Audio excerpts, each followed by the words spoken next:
Good evening, citizens of Portsmouth, my colleagues on council, city staff, invited guests, and friends. Welcome to our council meeting. I now call the meeting to order, and I would ask if everyone would please stand for a moment of silence, followed by the Pledge of Allegiance.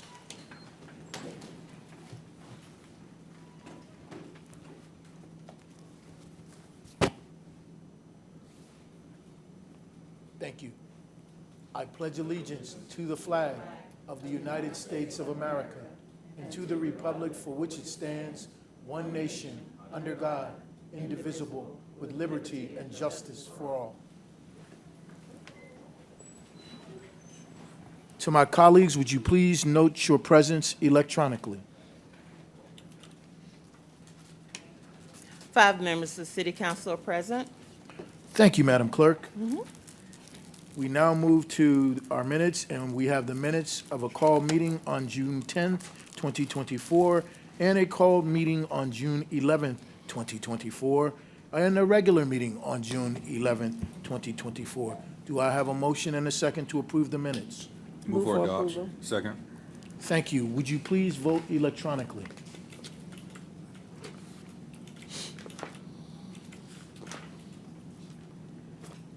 The minutes are adopted 5-0.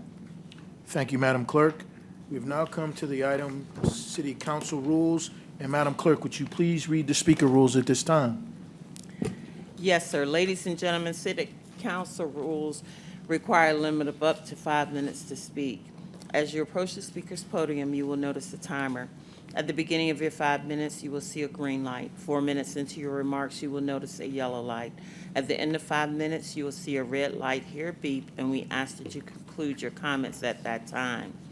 While speakers have an opportunity to address council on matters of public concern, all comments should be made in a manner that respects the seriousness of the forum and should not be made in a belligerent, sarcastic, or demeaning fashion. All remarks shall be directed to the City Council as a body rather than to any particular member of City Council, staff, or the audience, and should be limited to matters that only the Portsmouth City Council can influence.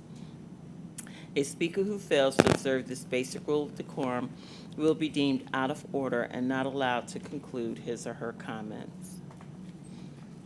Thank you, Madam Clerk. We have now come to the agenda item of City Manager's Report. And our first item is item 24-179. And Madam Clerk, would you please read the ordinance that we are considering at this time? Yes, sir. An ordinance accepting with appreciation a donation in the amount of $100 from National Drifters Incorporated and appropriating said amount to the FY 2025 Social Services Fund budget for use by the Department of Social Services for the food pantry. Thank you, ma'am. Council members, we are in need of a motion and a second. Move for adoption. Second. Is there any additional discussion on this item? Seeing none, please vote electronically. This item is adopted 5-0. Our next item, item 24-180. And Madam Clerk, would you please read the resolution that we're considering for this item? An ordinance accepting State of Good Repair grant funding in the amount of $1,500,000 from the Virginia Department of Transportation and appropriating said funds in the FY 2024 Grants Fund for the paving of portions of Airline Boulevard, Effingham Street, and George Washington Highway. Thank you, ma'am. Council members, we are in need of a motion and a second. Move for adoption. Second. Any additional discussion on this item? Seeing none, please vote electronically. This item is adopted 5-0. Next item, 24-181. And Madam Clerk, would you please read the ordinance that we are considering pertaining to this item? An ordinance accepting $1,040,000 of water and wastewater rate revenues and appropriating said amount in the FY 2024 Public Utility Fund to cover pump and haul sewer system expenditures. Thank you, Madam Clerk. We do have a registered speaker for this particular item, and that registered speaker is Dr. William Dotson. Sir, if you would come forward, state your name and address. You will have 5 minutes. Hi, Bill Dotson, Box 3269, Portsmouth, Virginia.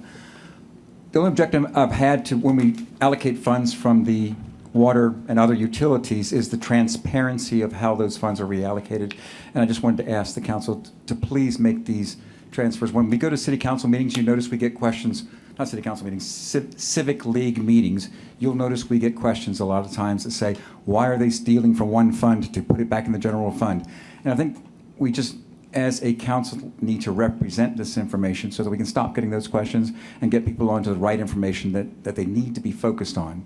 This is a simple transfer. I'm not objecting to it. I'm not speaking up or against it. I'm just speaking to us as a council, as a city, making these transactions transparent. Why is it coming out of that fund when people think they're stealing from my water fund, or they're allocating to this fund without me knowing where my money is going? I paid those funds. And it would be nice if we could have some of that talk. Thank you. Thank you, sir. Council members, we are in need of a motion and a second. Move to adopt. Second. Any additional discussion on this item? Councilman Hugel, sir, you have the floor. Yeah, thanks, Mr. Mayor.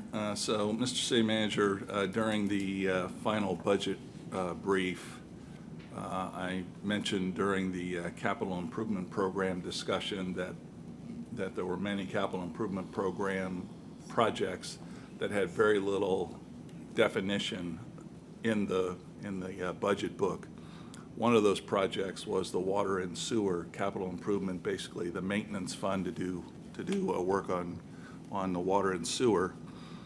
We have been struggling with sewer transfer station maintenance for longer than I've been on city council, and it would be helpful for all of us to understand where are we in making progress to get the sewer transfer stations repaired. Once again, we spent $1 million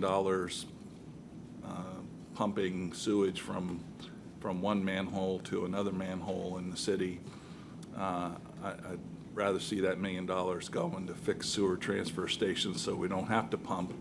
And so it'd be helpful to know where we're at in fixing what we have, and when we're going to be in a position, from your perspective, to stop needing to pump sewage from place to place and just rely on our system to operate the way it was designed. Thank you. Thank you, sir. Duly noted. Is there any additional discussion on this item? Seeing none, please vote electronically.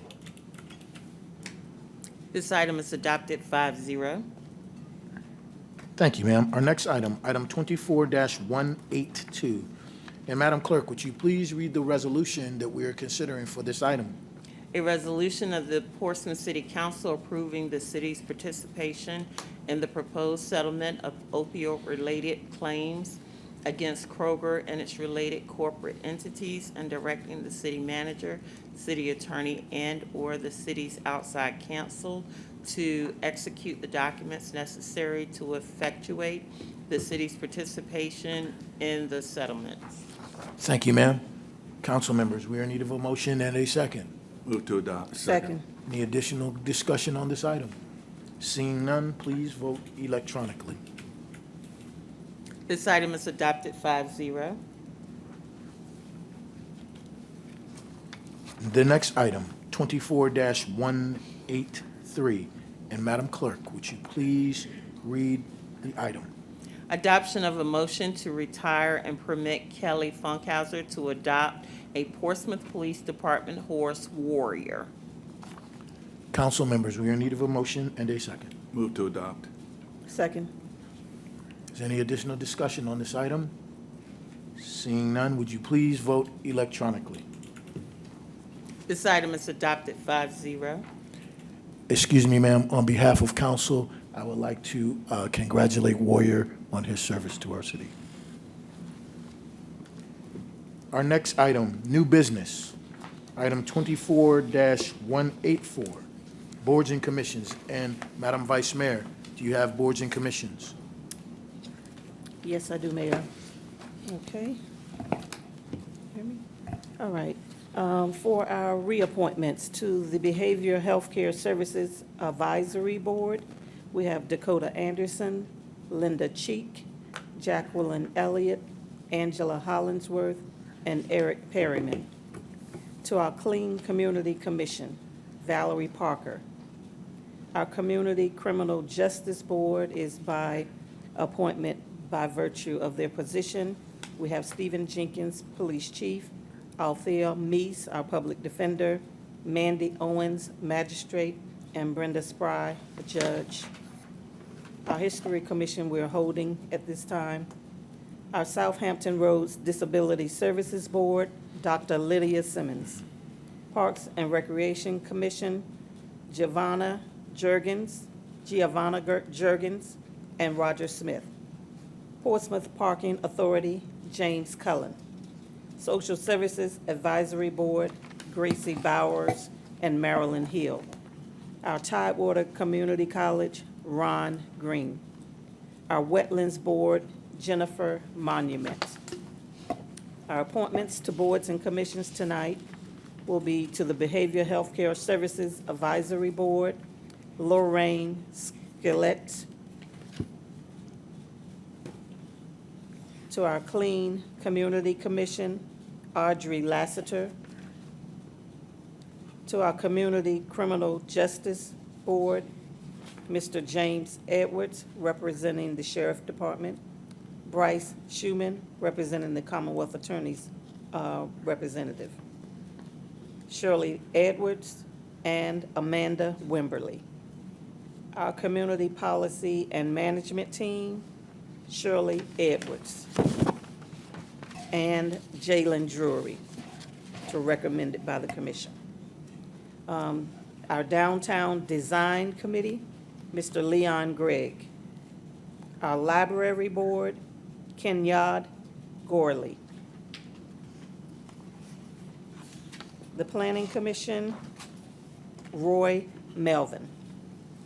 The Portsmouth Broadband Authority, Ron Green. And our Social Services Advisory Board Commission, Pamela Wilkins. And those are all the appointments for tonight. Thank you, Madam Vice Mayor. Council members, we are in the need of a motion and a second to approve the appointments to our boards and commissions. Move to Second. approve. Second. Is there any additional discussion on this item? I would ask you to please vote electronically. This item is adopted 5-0. Thank you all. Our next item, 24-185, items submitted by council members. Dr. Whitaker, sir, you have the floor. Yes, just two items. In our earlier session, we had a presentation from Cities United regarding the plan, the criminal plan. I would just hope that before council moves forward with any of these items, that we would at least entertain either RFP or contacting our local universities to assist in that process. The second issue deals with Lincoln Cemetery. In the report back from our city manager, it indicated that the assessment is complete. And so the question becomes, what are we going to do as our next step as far as upgrading Lincoln Cemetery? So we could get a report back on that, given that that assessment has been completed. And those are the two items. Thank you, sir. Vice Mayor Lucas Burke, ma'am, you have the floor.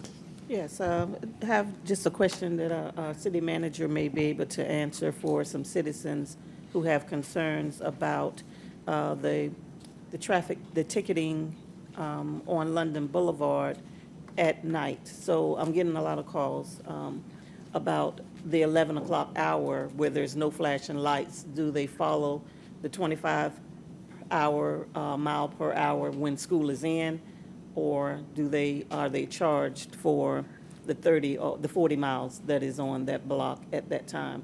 Elderly man called, very irate, very upset that he's a senior on a fixed income. He's being assessed $100 for a ticket that was 11 o'clock at night when school's not in and flashing lights are not out. So that's a question, a concern that some citizens have been posing.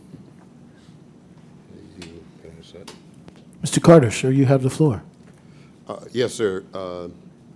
Vice Mayor, there should be no tickets allocated at 11 o'clock at night, regardless of the situation, unless there's an actual police officer there and you're doing something and they see it as a violation. But as far as the automated system is concerned, if there is someone with a citation of that nature, please make that available to us and we'll take care of it. Are there any other items submitted by council? Well, one of the things I wanted to let the citizens know and my colleagues on council, I had the privilege of attending the 92nd Annual United States Conference of Mayors Conference in Kansas City, Missouri. And the purpose of mayors going to these events is certainly to get information, but also to collaborate with other cities and bring back information, hopefully that we can use and deploy to make our city better. So Portsmouth was well represented, and I thank you all for allowing me the opportunity to attend. Our next item is 24-186, report on pending items. Mr. Carter, sir, you have the floor.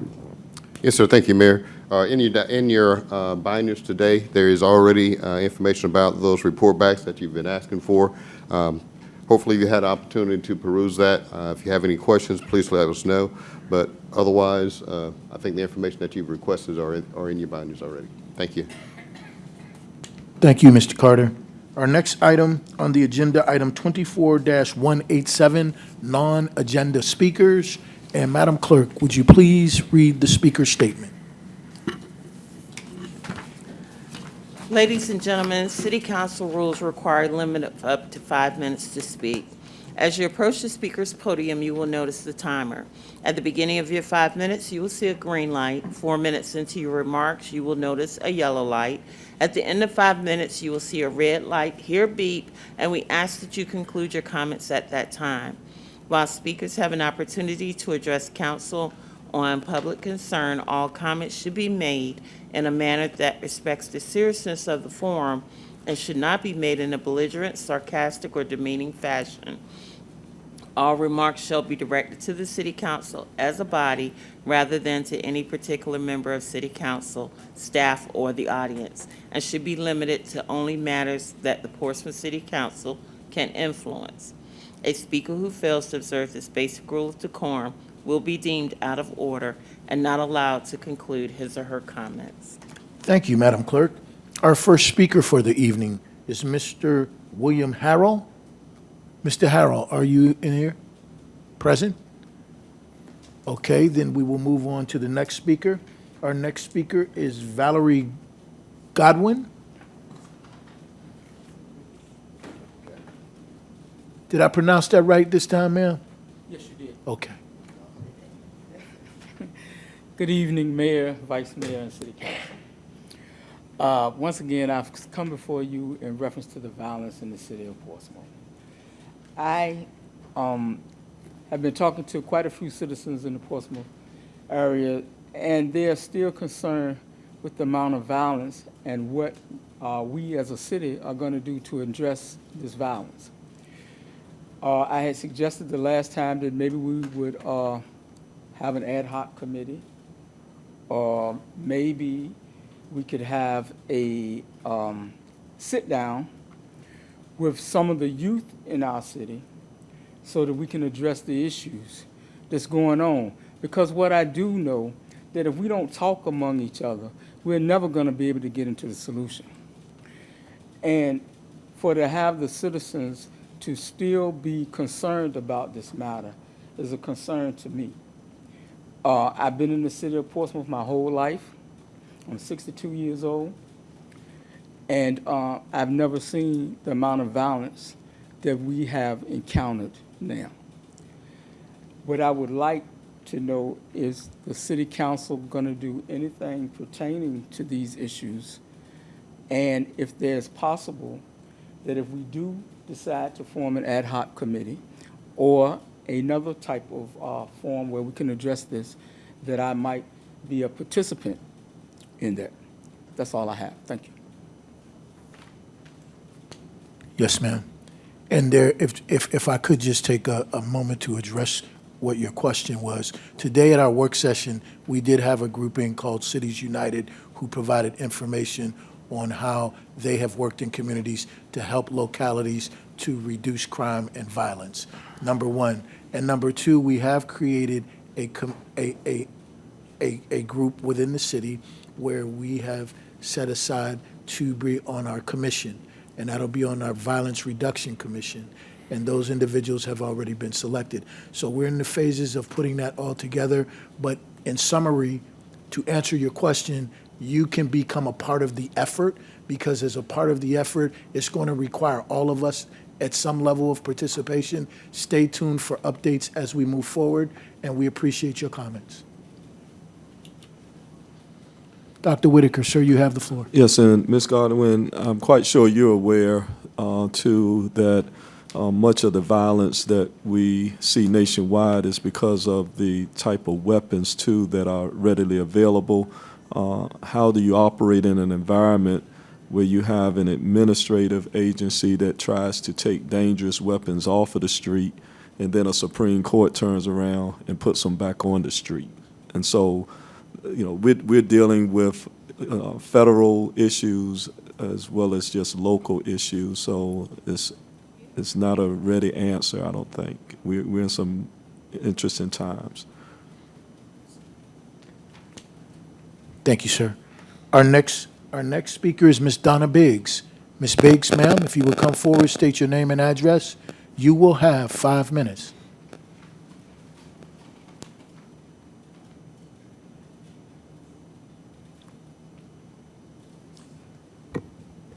Good evening. My name is Donna Biggs, and I live in the Woodbine Farms neighborhood.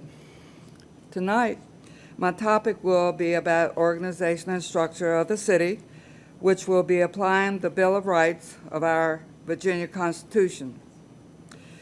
See the municipal organizational chart.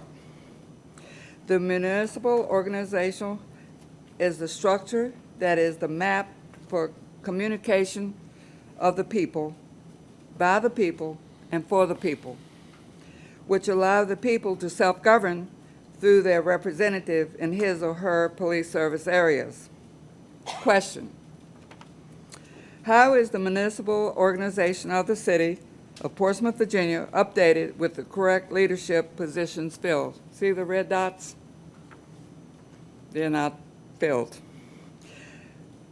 Question: how are the people able to make the decisions on what projects need to be done instead of someone making the decisions and then the city council votes on that someone's decision that the people didn't know about before it comes to be voted on?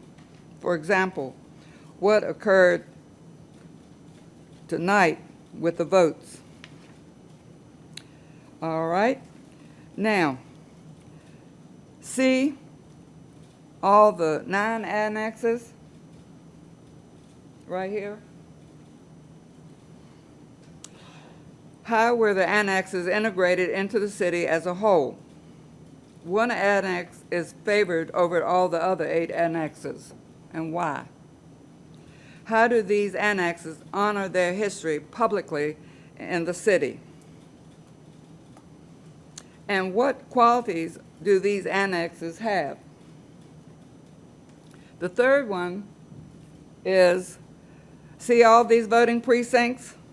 How are these voting precincts put together to make a unit, to work together to honor their annex qualities and getting a job done to take care of the buildings and equipment throughout the whole city?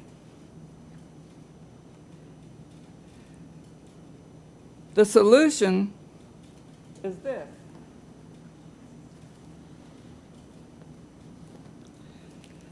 Here's the solution to taking care of the city by the people. The people elect their advocates, who is going to speak with his people and join forces with them to take care of the facilities and equipment needed for production of their happiness and safety in his assigned area. This assigned area was created as a community services unit, and a roster was made to organize and structure the city by community service unit, or 5 police service areas that will provide happiness and safety for his assigned unit.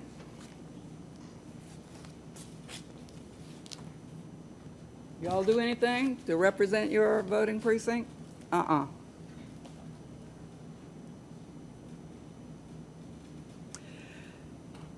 How are the 5 legislators or advocates going to meet and discuss the needs of the people in one of the community services units or police service areas? How will the advocate call a town hall meeting to create a council of civic leagues for the voting precincts assigned to that police service area? I gave 5 of y'all a notebook to educate you on how to represent the people. How is the advocate going to help the people honor its history? How is the advocate going to help to get knowledge about projects before these projects come to the city council to vote on? The last item for review is to repair the harm created by a lack of having an advocate that provided structure for the orderly operation of the city that enabled the people to self-govern. Now, this was what made me come and talk tonight. God worked with me that way. But I won't go speak ever again. But God showed me what's the problem in the city. And see the map? The southern branch of the Elizabeth River. See Old Town? All right. See the guardian of the coast for our official Coast Guard city in between the Naval Medical Center and the Norfolk Naval Shipyard? And I'm finished. And we're not being represented. Thank you. Thank you, ma'am. Our next speaker is Mr. Sherman Tyler.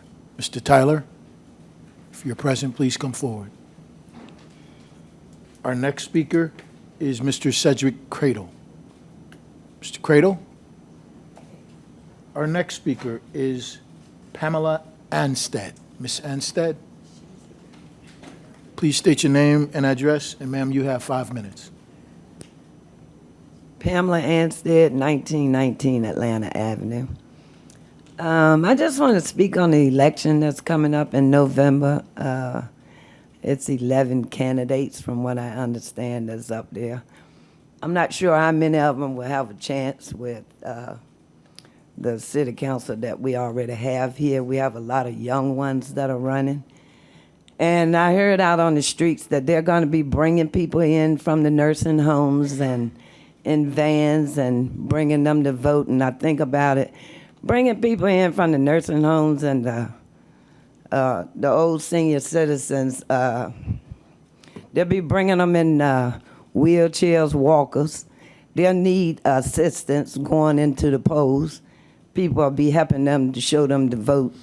They'll pick up the card out front, the flyers that have the dream team on the card. The dream team gonna be on the card. Then you have your separate cards for each candidate that's running. You got all these people out in the nursing home, half of them dementia, half of them Alzheimer's, and you got these people gonna walk them in there, assist them, show them who to vote for. They already know people by names. Dr. Whitaker, he's a reverend. You gonna come good with the older generation.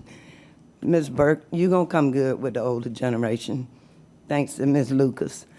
So the younger generation that we got, that we really need to try to vote and get in here to do some work for this younger people, stop some of this violence, is probably not gonna make it because of, this is like a presidential campaign coming up really for the city of Portsmouth, because they're bringing in all the old folks and get them to vote this year.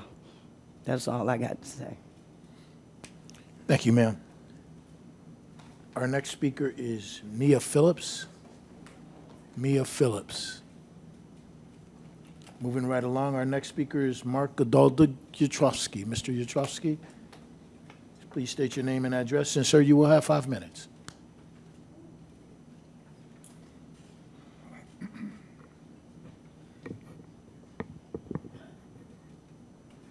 Good evening, Mayor, Council, and other neighbors.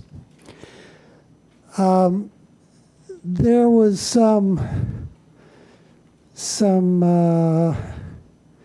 reproach of the public at your previous meeting 2 weeks ago about the fact that nobody coming to this podium to speak on a public hearing about some other item made any comments about open space and assessments during that appearance.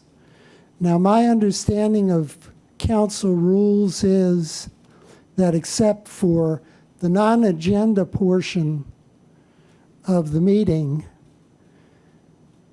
comments made here on an item need to be relevant to the item. So it could have been nobody made the points that the council member was concerned about because they weren't relevant to the item that was on the agenda. But on the subject of open space and assessments, I want to make clear that I, as a citizen, am very interested in everybody paying the taxes that they are assessed, be they individuals or corporate entities. So I applaud any of you who are working to ensure that taxes properly assessed are properly collected, because it lessens the burden on those of us who conscientiously pay our taxes. The other thing I would like to address in that regard, with regard to open space, I would think that if there is an exemption for open space uses, there must be some public benefit from that open space exemption, such as public access. And if the current statute at the state level does not provide for public access, then I would say that's a matter you need to take up with our General Assembly representatives. Because there are, in other states, specific provisions for public access to private property in exchange for reductions of taxes. It allows us to leverage private property in a sort of a handshake agreement where there is a public interest in having access for recreational purposes or other. So I would say, rather than trying to eliminate the open space provision that has been discussed a great deal here, let's ensure that there is public access there, so there is a public benefit. Lastly, I continue to exhort you to allow for virtual participation in council meetings as it existed during the pandemic. There would be a public benefit in that as well. Thank you very much. Thank you, sir. Our next speaker is Ms. Sheila Joseph. Ms. Joseph, if you come forward, state your name and address, you will have 5 minutes.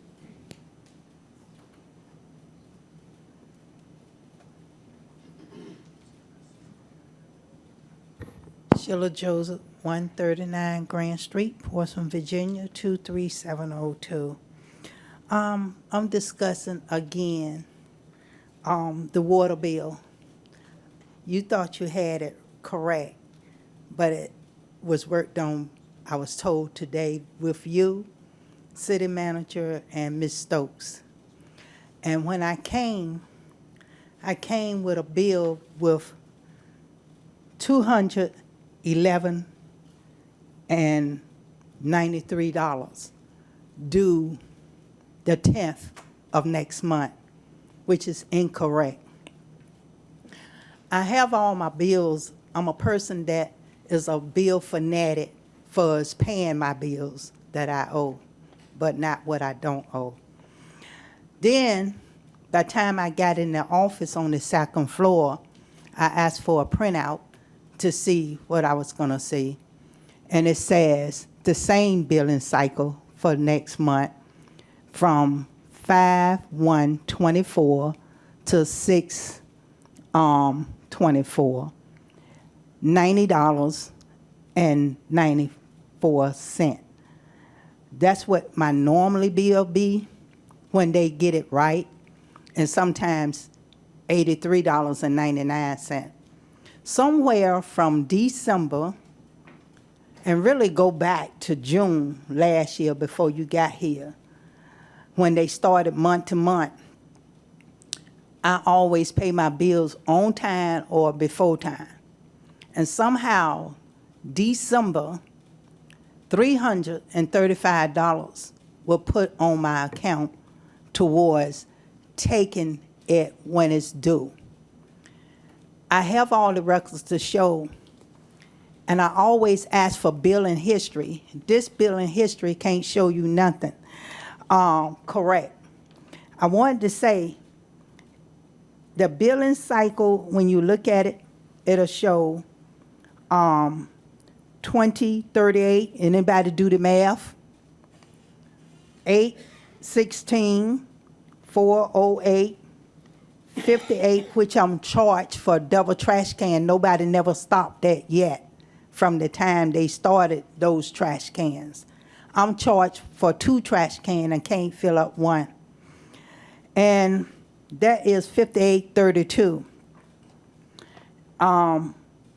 They got up here previous bill $204.98, which I don't have that kind of bill. $83.99 paid, and I can show all my receipts, how I paid it, when I paid it. Then $90.94, do the math. They got up here I owe $120.99. On this statement that I got in the mail saying $211.93. I need someone, I asked before you got here, Dr. Patton told them, get with her quickly about this bill, water bill. Know why she said it? I'm going to tell you, every last one of you. Because when she was here, I was addressing the same issue back when she was here, way back. And I took it to her and showed her all my bills. She said, how in the world they do this? You paying your bills, you got your receipt, but why is they having it so that you're not paying it? And it's still going on. And it ain't just happening with me. I just want to pray that somebody sit down with me with my bill and the history, and it'll show that y'all owe me a lot of money that I've been overpaying because I'm a bill fanatic, because when I get a bill, I go and pay it.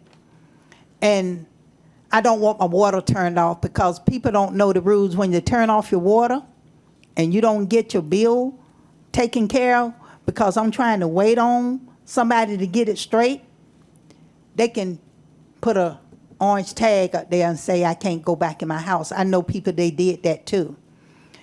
People were paying the bill, they elder, and they end up in a nursing home and lost their home. They dead now, but they were friends of mine. I don't want anybody to put me in a position that I need to take legal action. Take care. Thank you. Dr. Whitaker, sir, you have the floor. Yes, city manager, has that issue been rectified? Because the bills are reflecting the previous bill as well as the present bill, and I'm having a number of people who have complained about that as well on the water bills. Even though you've paid the previous bill, it still shows the previous amount is being due as well as the present amount. You have the floor, sir. Yes, sir. When that happens, what I've seen anyway, I like to see the people that have addressed you for it, because I've really got to look at those individually. It's not a blanket thing. But normally when that happens is there's a time for you to, a due date for you to make the payment. If you make it anytime after that due date, then the next bill is still going to show on there because you've already missed the time for it to pay. Meaning, when the bill is produced, all right, there's a time when that bill is produced after whatever that bill due date is. If any payments are made after that bill is produced, it does not reflect anything that's being paid presently because the bill has already been produced. Yeah, well, I mean, I can personally testify that I pay mine on time, and it still shows that previous amount. I know persons who are getting theirs automatically taken out, which means it's going to be taken out on time. Yes, sir. And it's still showing the previous bill amount. So it's something wrong with Yeah. the system. If you don't mind, could you share that with me so I can actually see Yeah. what you're talking Yeah, about? sure will. Okay. Please, thank you. Okay. Thank you both. Our next speaker, Dr. William Dotson. Dr. Dotson, if you would come forward, state your name and address. You will have 5 minutes. Thank you, sir. Bill Dotson, Box 3629, 23701, Portsmouth. Sensitive issue. I'm not sure how to bring it up. Sugar Hill. I know we're tired of hearing about it. But there were multiple races represented in that transaction, not just black. And I find it sad to see that we seem to only be advocating for one group of people. But there were many races involved, and I'd love it if we could see a little more balanced approach to where some of these inequities happened. I had a lady come up to me this week at one of the civic leagues and say, you know, my property was taken in that transaction too, and I'm white. Nobody on that council is advocating for me, not one person. I've given up. It was very sad to hear about that. I would love to see a council that represents all of us, irregardless of our race, irregardless of our religion, irregardless of our age. Thank you. Thank you, sir. Our next speaker is Victor Cox. Mr. Cox, if you're present, please come forward, state your name and address. Our next speaker, Mr. Coleman Young. Mr. Young, if you come forward, state your name and address. You will have 5 minutes.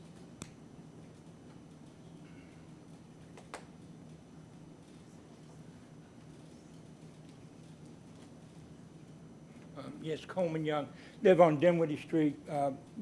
Good evening, Mayor, Vice Mayor, and members of council. I come before you with good news. If you remember, about 4 or 5 years ago, maybe a little bit longer than that, I teamed up with a young lady named Amee Creekmer, and at that time we organized a love walk. Now, it was kind of a dual thing. It was white and black, old and young, male and female. Well, she asked me to help her with a conference. We're having a conference July the 13th at the Renaissance Hotel. Is a means of entrepreneurs getting together, to network, get ideas, get investors to come. Now she's coming right behind me. She'll give you the details on it. But let's talk about entrepreneurs. We talk about entrepreneurs, and if you use the definition, it's a person that organizes a business and takes on maybe additional financial risk for their own endeavor. They may succeed or they may not. But this society is made up of capitalism. And the jobs that we have is because someone had an idea. They had an idea they want to pursue. And with that business they established to be able to provide value to other members of in the community, they had to hire employees. So the engine for employment, whether here locally or nationally, is the entrepreneurs. Now, we got on council, I can see tonight, we got 2 entrepreneurs, Miss Lisa Burke, Mr. Glover. Now, we also have a professor that taught aspiring entrepreneurs once they went on and established a business of themselves. So with that, entrepreneurs, the thing is, right here in Portsmouth, this conference is having native Portsmouth residents that went on and established a very successful business and be able to kind of be a shining light for other aspiring entrepreneurs. So that, you know, that who knows, in this city, we may have an inspiring Bill Gates or Warren Buffett or Mark Zuckerberg, but we don't know until we have conferences and encourage things. And I noticed at a good sign this past weekend at Vitaweed, Miss Lisa Burke was there attending for what was it, about 80 students that are going to be going through a 6-week program for entrepreneurs. So I strongly encourage you as a council to support us and to promote it, and the citizens of this city to also support us and promote it as well as attend. So it's going to be September the 13th at the Renaissance Theater. So I'll step aside now to be able to have Ms. Creekmer come forward, because she's the essence of this. It's her idea. She's majoritarily funded it. You know, she's that committed that she wants to have this, bring it to the city of Portsmouth. And I appreciate your time. Thank you, sir. Our next speaker is Ms. Ami Creekmer. Ms. Creekmer, ma'am, if you would come forward, state your name and address. You will have 5 minutes.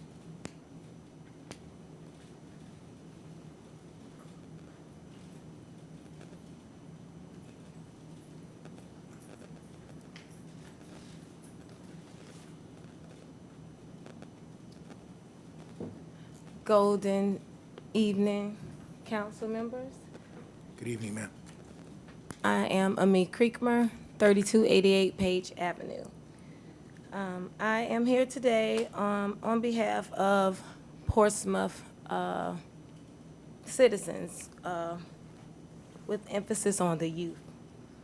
The reason for me doing the Freeway to Freedom Entrepreneurship Conference is because I know what it's like to be a young person of color coming out of a city like Portsmouth with no direction with business. I literally, I had a full-service salon down in Old Town for 4.5 years. I was a salon owner for 15 years in other cities. I was rated the highest salon in the city of Portsmouth for 4 consecutive years by Virginia Pilot. And I did all of that without any business education, with no business management training or anything like that. We're excited to announce that our first annual 3-day conference will take place Friday, it will begin Friday, July 12th, and extend to July 14th, Sunday.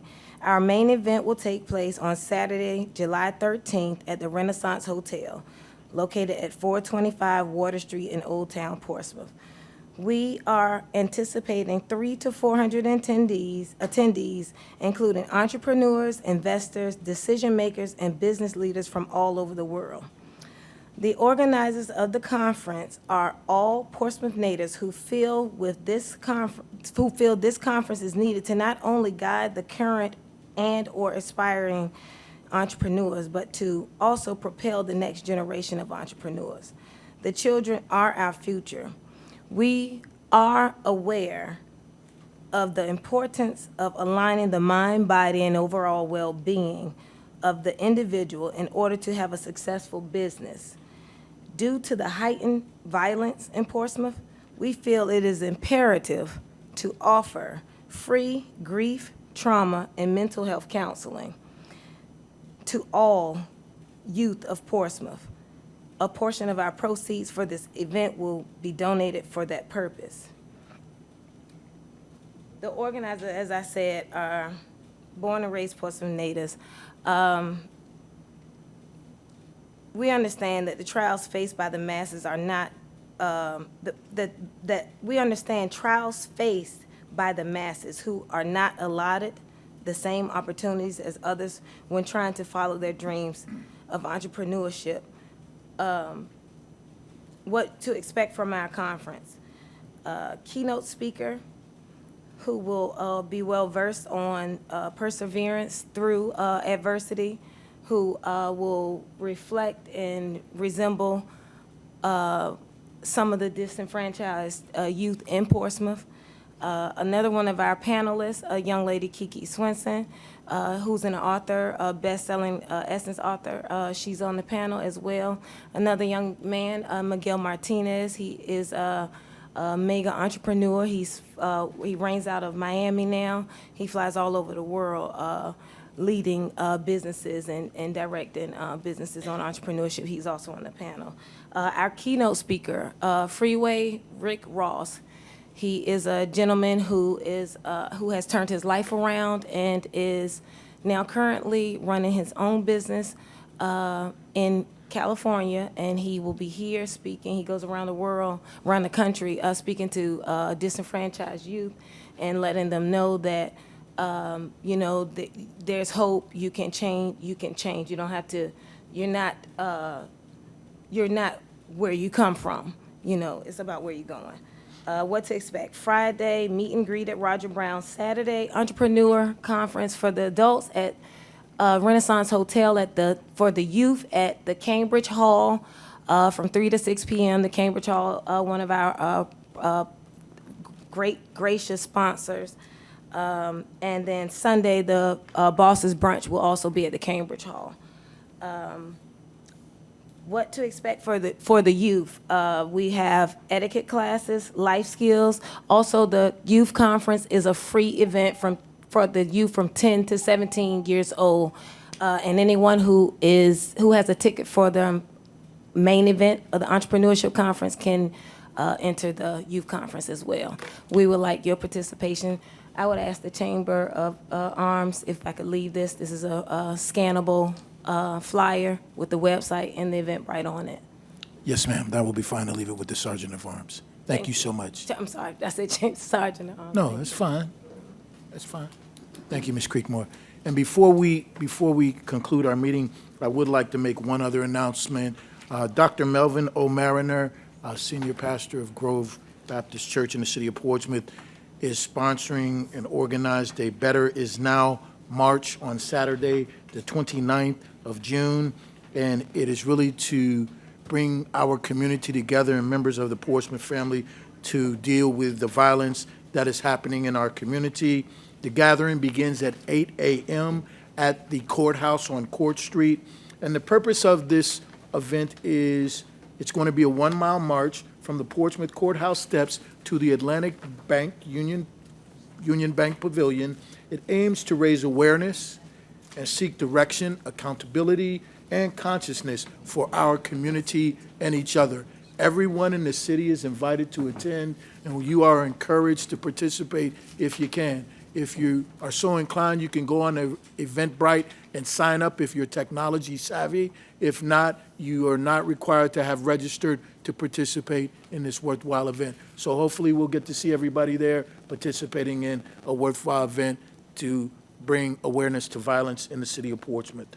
And that concludes our meeting. If there's no other business for the order, then you all have a great day and great evening and a great week. This meeting is adjourned.